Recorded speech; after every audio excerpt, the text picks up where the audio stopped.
Number one, the ordinary thief steals your money, your bag, your watch, and your jewelry, isn't it? But the political thief steals your future, your career, your education, your health, and your business.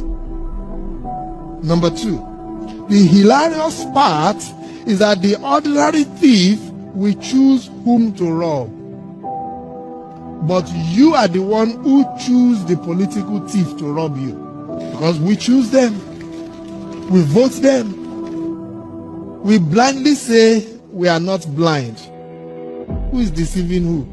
The ridiculous part of the whole issue is that we will fight to defend and protect our belongings from the ordinary thief. Is it not?